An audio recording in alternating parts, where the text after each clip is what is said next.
Welcome back, 4:37. Let's get more reaction to those dramatic events in Brussels and speak now with someone who was at the event and is also a member of the European Parliament, and that's Mr. Tom Vandendriessche, who joins me now. Welcome to the show, Tom. So I understand you were at the event this morning. Tell me, what happened? Well, I was invited by NatCom to give a lecture on the future of Europe. And our vision of Europe, of the European cooperation, is one between sovereign nation states. And we think there's a threat of an ever closer union. And this is the opposing view, which is the Euro-federalist view. And at that point, the police arrived and explained to me, described the scenes. Well, it was after I gave my lecture, so I was attending and listening to other people speaking, and I saw the police just coming in, and there were all kinds of rumors about the actions of the Socialist Mayor of Brussels, and they just came in, they gave the order of the mayor, and then they left. But suddenly the whole meeting room was sealed off, so nobody could come in anymore. And if you left, you could not re-enter the venue. So this sounds like a sort of siege. The police were ring-fencing the area. They weren't letting anybody in. I understand it as well, Tom, that no food or drink made it in because the caterers were targeted. Yeah, probably our human rights are being violated, but I'm not sure about that. Now, what they are trying to do, they try to intimidate people of using their constitutional right to have meetings, to have their freedom of speech, to use their constitutional rights.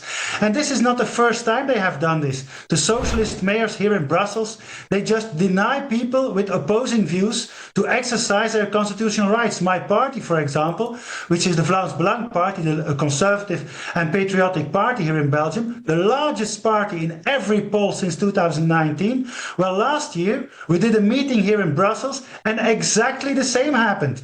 You have left-wing anti-fascist mobs threatening with violence. Then you have the socialist mayors, which are then declared as an emergency, and they need to safeguard the public order. And then they cancel your meeting. You need to go to the highest administrative court here in Belgium to get a permit to do anything they don't like. Interesting, Tom. The dispersal notice served by the mayor is extraordinary.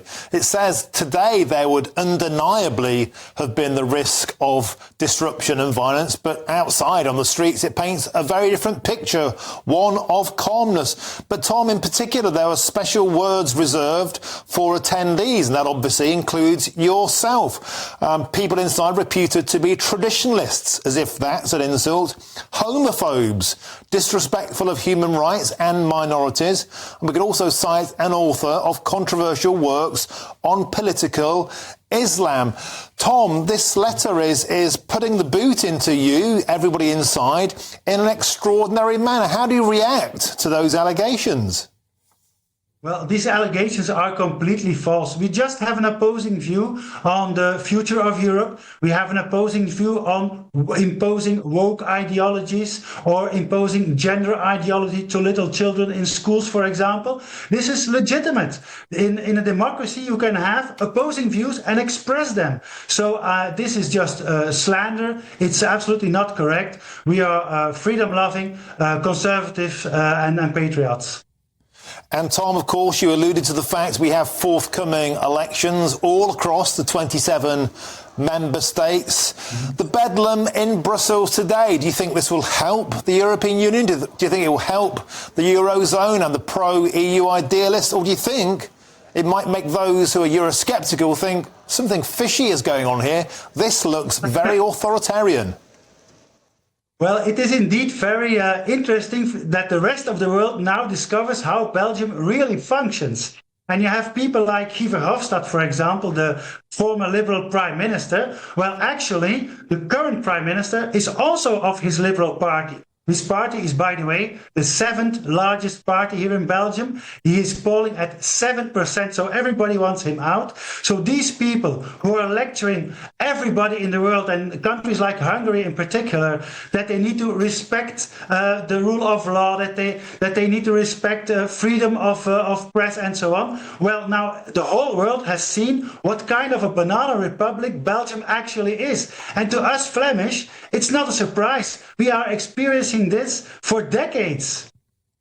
And Tom Vandendriessche, before I let you go, I spoke to a lawyer earlier who said they are going to challenge this. The human rights lawyer in Brussels outside the event said they're going to appeal against this clampdown. Do you think that will happen? Do you think the event will continue tomorrow? Or do you think they've managed to close this event down now? If they go to court, and we have done this in the past on numerous occasions, the judges will say that they are right to have this event, and the decree of the mayor is an illegal decree. They are just misusing their power to silence the opposition.